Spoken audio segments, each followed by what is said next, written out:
हमारे नागौद विधानसभा के लोकप्रिय विधायक पूर्व मंत्री आदरणीय नागेंद्र सिंह जी दाऊ साहब से सादर अनुरोध करूंगा कि कृपया आज के कार्यक्रम के बारे में अपना आशीर्वाद स्वरूप अपने विचार प्रस्तुत करने का कष्ट करें। आदरणीय दाऊ साहब।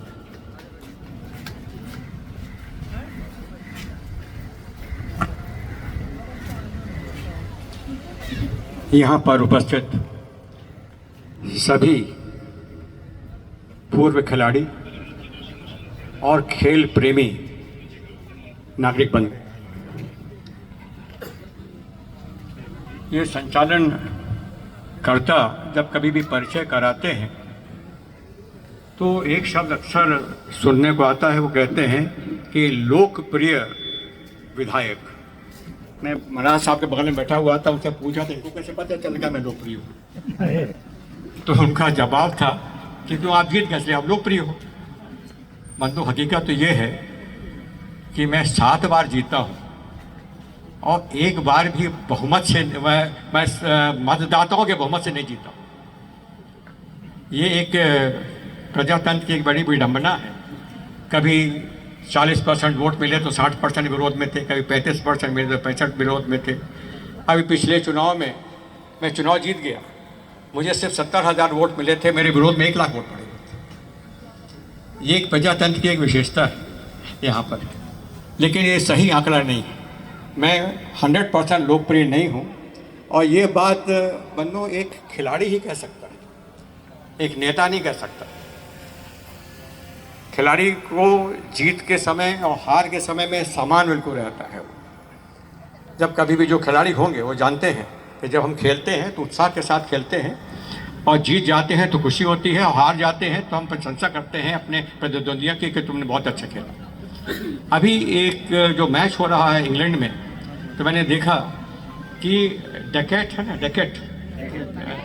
डेकेट आउट हो गए और जिस बॉलर ने आउट किया था, प्रसिद्धि ने किया था, पर सिराज ने नहीं, तो दूसरा, हाँ, उसने जब वो आउट हो गया तो उसे कंधे में हाथ रखते हुए और बहुत देर तक उसको छोड़ने चला गया था। ये चीज़ें, ये भावनाएं केवल खेल मैदान में ही देखने को मिलती हैं। जब बॉलिंग कर रहा था तब बिल्कुल किफ़ायत नहीं कर रहा था, जब आउट हो गया तो उसके साथ में कंधे में हाथ धर के पता नहीं क्या बात करते चलेगा। क्रिकेट में हमने कई बार देखा है कि जब कभी भी बैट्समैन का वो जूता का फीता खुल जाता है तो जो पास में जो खिलाड़ी होता है वो उसकी फीता बांधने जाता है। मुझे कई बार अपने प्रतिद्वंदी खिलाड़ी जो वहाँ पर बैटिंग कर रहा था, मैं फील्डिंग कर रहा था, उसके फीता बांधने का, अब मुझे आपको सौभाग्य कहूँ कि क्या कहूँ, लेकिन अवसर में मिला है मेरे को। तो वहाँ पर कोई ये नहीं देखता था कि महाराज कुमार साहब आएंगे, फलाने हैं और ठिकाने हैं। खिलाड़ी तो सिर्फ खिलाड़ी होता है और खिलाड़ी भावना से ही खेल को देखना चाहिए। और इसीलिए मैं चाहता हूं कि इस भावना को इस क्षेत्र में विकसित करने के लिए जितना अधिक से अधिक हम खेल को प्रोत्साहित करेंगे, उतने ही ये भावना भी बढ़ेगी जो कि समाज के हित में होगी। इसका छोटा बहुत असर तो हो सकता है और आगे बढ़ेगा। एक बात और कहना चाहता हूँ बंधु, ये जो आज खेल देख रहे हैं ये मैं पहली बार देख रहा हूँ।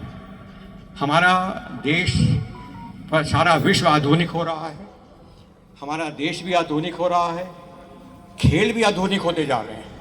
हमको फुटबॉल, क्रिकेट, हॉकी मालूम है, ये गाड़ी में बैठ कर के क्या होगा मुझे नहीं मालूम। मुझे तो तस्वीर जब दिखाया प्रतीक ने तो मैं इसलिए आया था यहाँ पर कि आज मुझे गाड़ी चलाने को मिलेगी यहाँ पर। तो मेरे लिए खेल यही है, मैंने अभी तक इसको चलाया नहीं है यहाँ पर, इसमें क्या आनंद आता होगा। मोटर चलाने का शौक तो है, तो कोशिश करेंगे कि इसको हम चला कर देखेंगे क्या। अंतिम बात जो कहना चाहता हूँ बंधु कि अभी तक जहाँ तक खेल जगत की बात है, तो जब से हम स्वतंत्र हुए हैं तब से यह नीति बनी थी कि खेल की जिम्मेदारी खेल वाले ही करेंगे सारे देश में।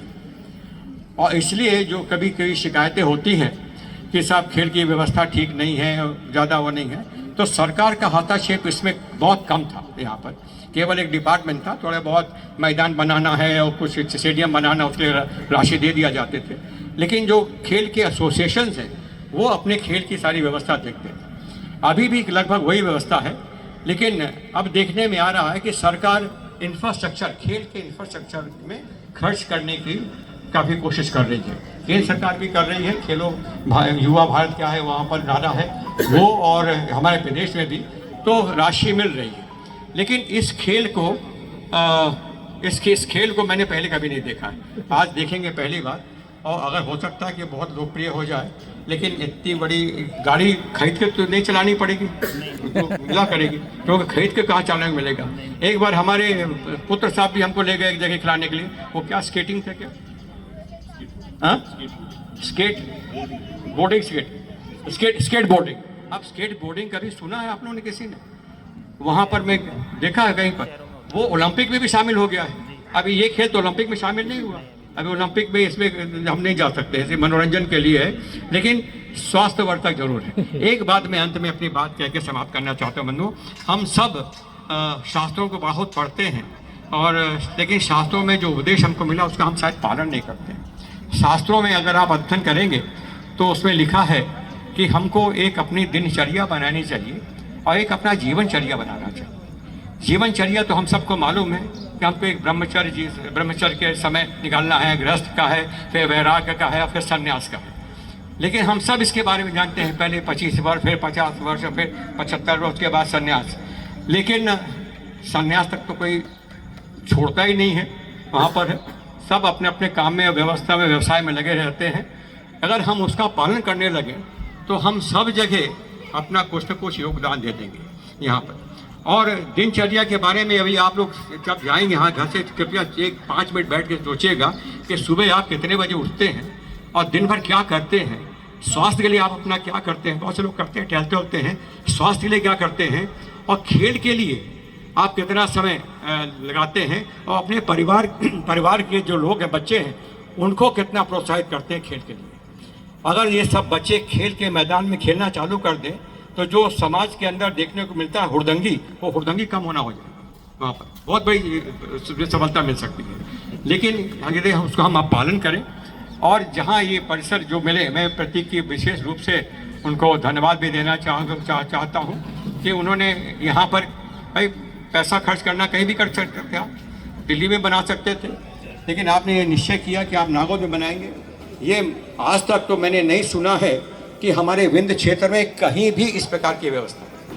मध्य प्रदेश में भी मैंने 2-4 जगह हो सकती है, लेकिन ये व्यवस्था कहीं नहीं है।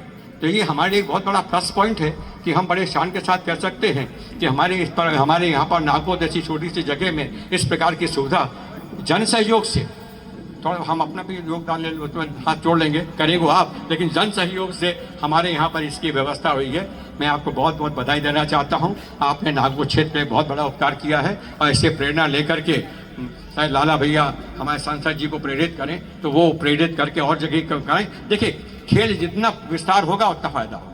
हमको ये नहीं इच्छा होनी चाहिए कि सिर्फ हमारे भर रहे, ये हर जगह रहे, उतना ही फायदा होगा। कंपटीशन होगी, हम आगे बढ़ेंगे, और हम जीतना भी सीखेंगे, हारना भी सीखेंगे, अपनी जिम्मेदारी को महसूस करेंगे। आपको बहुत बहुत बधाई। आमंत्रित करने के लिए बहुत बहुत धन्यवाद।